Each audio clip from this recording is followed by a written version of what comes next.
We are told the kingdom of God is not coming with signs to be observed, nor will they say, "Lo, here it is," or "There," for the kingdom of God is within you. Can we take this literally? I look out of a sea of faces. I see the room, and everything I see seems so completely independent of my perception of it. Is it really within me? When Blake said, "All that you behold, though it appears without, it is within, in your own imagination, of which this world of mortality is but a shadow." Is that true? Everything in this vast, enormous world, is the human imagination the only thing vast enough to contain the immensity of space? Then is the human imagination one with the presence we call God? I identify God with human imagination, and in doing so I close the gap between God and man. Now, if all things are possible to God, I should be able to test this theory. If God truly is my imagination, and all things are possible to him, I should be able to test it. And we are called upon to test it. To test yourself and see. Do you not realize that Jesus Christ is in thee? Unless, of course, you fail to meet the test. But how to make the test? How should I go about making the test? Well, first of all, I'm going to ask of you what I ask of everyone that I address. Paul said in his letters to the Galatians, "Let him who is taught share all good things with him who teaches." Now, Paul was not asking for any earthly good that these people have to have. He was asking them to share with him the results of their experiments, that he in turn could take their stories and tell it to others to encourage their faith. So I'm going to ask you to test it, and then share with me the results of your testing. Not only that, your dreams, your visions, I would like to hear them. For that's how God reveals himself to himself in man. We are told, "If there is a prophet among you, I, the Lord, will make myself known unto him in a vision, and I will speak with him in a dream." Now, this is what a friend of mine did here recently. This man, I must tell you, is a very successful, I wouldn't say businessman, he's a writer. But he's always busy, writing for pictures, writing for TV, and his income is enormous. He never misses a meeting in LA, and here recently he sent me this letter. He said, "You've asked me to share with you any experience of mine, such as a vision, a dream, or my practical down-to-earth experiences in the application of this principle." Well, here is a dream. He said, "First of all, I must preface the dream." And then he asked me in his letter if I was familiar with Berkeley Square, where the central character tries to convince the girl that he can move from one century to another, say the 20th century to the 18th century.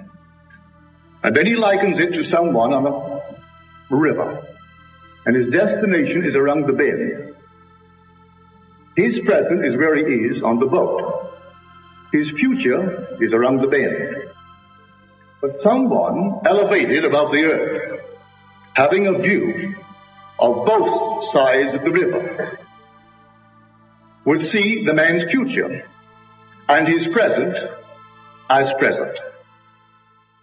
Where that man is going and where he is will be present to the one elevated. For he said, my dream began in this manner. I was the observer from above. I looked down and I saw infinite possibilities of man. You couldn't conceive of a plot, whether it be a plot of a tragedy or some glorious plot, some horrible thing or some marvelous thing, but every conceivable plot that man could ever conceive, everyone was present. Worked out in the most minute detail.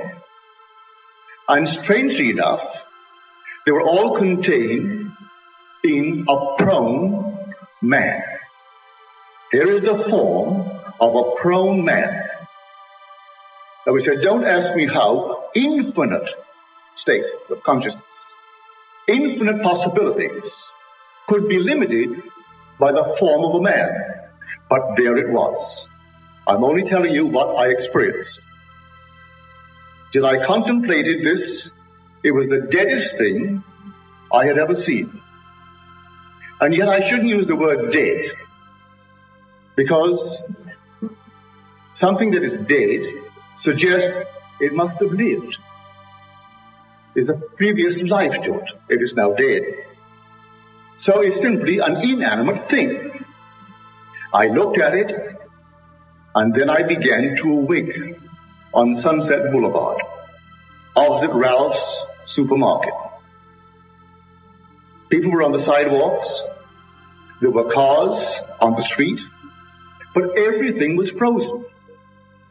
But everything was frozen. Three-dimensional, but frozen. And I knew that I alone could animate them. As I knew that, I myself was frozen. I looked at myself, I'm just like the others, all frozen. And I knew only as I became alive would they become alive. And so I took a step. And I seemed to pass through an invisible curtain.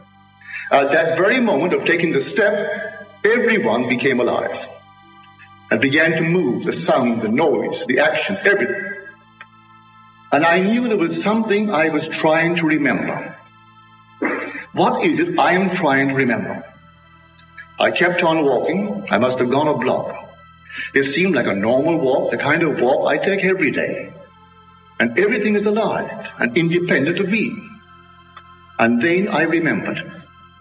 As I remembered, I turned around and looked and changed the focus of my attention and placed it back above. And everything once more became frozen and lifeless. From this exalted state, I remembered I didn't talk to them. And for some strange reason, I wanted to speak with people. And at that moment, I found myself in the living room where a party was in progress, but they were frozen. And as I entered, I was frozen. And I wondered, am I the host? Am I the guest? They all seem to know me, and I don't know one of them. And for a moment I panicked, for I knew the party would come to an end, and I didn't know where to go. So I remembered. I completely forgot 1 second before as I became involved in the party. Then I'm trying to remember something. I remembered the Sunset Boulevard experience. Remembering that and how I escaped from it, I walked over to a seat, a chair. I sat down and closed my eyes. And then I changed the focus of my attention. I once more placed it not here with the party, but above. I opened my eyes, and they're all frozen. Everyone is frozen. And then I felt myself once more above. At this exalted state, I looked way down, and here is myself on a bed. And I had what I considered a wonderful idea. Now I know I can move myself from its present state into the most desirable state that I would like to experience. And then I realized how impossible that would be. From this level, I can't change any state. These states are permanent. I would have to go down and identify myself with that dream. And from that level, once more, play the game. And so, at that moment, I began to awake. I'm on my bed. And I have no knowledge of the dream. To me, it's 6:30 in the morning, and I can't conceive that I had a dream. I went to my library and started to make a recording of your last lecture. And something you said triggered the dream. And it all came back in detail, as I've just told you. Then I said, did I dream it last night? Or did I dream it long, long, long ago? I don't know. But, however, it thrilled me, and so I thought I'd share it with you. Then at the very end, to make it a light letter, he said, I went to my doctor, and he said, in fact, he congratulated me on my rapid physical recovery. And he asked me if I'd done something, and if so, tell him all about it. So I said, I did it all in my imagination. I imagined I was in your office, and you were saying to me exactly what you said. And then I began to explain to him how imagination works. That imagination creates reality. He said to me in an elderly philosophical manner, you know, my wife thinks things like that. Wasn't very flattering. But he said, this is a strange experience. We were out driving recently on a Sunday afternoon, and the radio was turned in to a ball game. And this man is coming to bat, and I dislike him. And I said to my wife, he shouldn't be in the big league. He can't hit, he can't catch, and he can't run. What right has he playing in the big league? And she said to me, you shouldn't think things like that. You should think nice things about him and see him doing wonderful things. He said, all right, I will. I'll see him hit a home run. He steps to the plate, and the first ball pitched, he belts it into the bleachers. And then said he to his wife, I'll never do that again. It's too fast. But I must tell you, the lecture that triggered the memory of his dream. For here we all are seated in this room, and we think we are here and completely this. And what his dream signifies, we will not take to heart. And yet you're the animating power of the universe. The whole vast world is moving around you because you're identified with the present state. Well, the thing he began to recall was this. I found myself in dream, but not knowing that it was a dream. I found myself on a crowded subway train in New York City. I was talking to my friend David, but the train was literally crowded to the gunnels. I heard the voice of the conductor saying, please, do not press against the doors, they may spring. But the people couldn't help it. But in spite of the crowd, I could see them individually, distinctly. And the ladies were more beautiful than each other. I mean, they're all beautiful and beautifully gowned. And I turned to my friend David.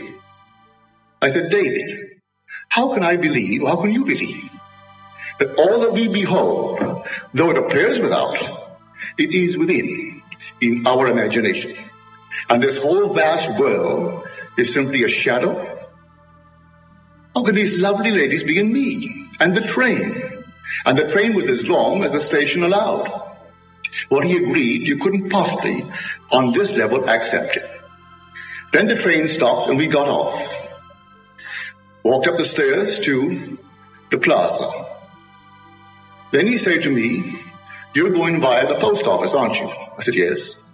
He said, "Do me a favor and post these letters for me." I took the letters and said, "Are they properly stamped and addressed?" And I casually, not because I was curious who he's writing, just to see that they were properly stamped, I waved goodbye to him and turned in the direction of the post office. And he went the opposite direction. And I found myself waking. Were they not in me? So what conclusion can I reach? Objectivity and subjectivity are wholly determined for the individual by the level on which his consciousness is focused. On reflection, it's subjective. When I was actually having the experience, it wasn't subjective, it was objective. Only when I woke and reflected upon the experience did I refer to it as a subjective experience. This is now objective.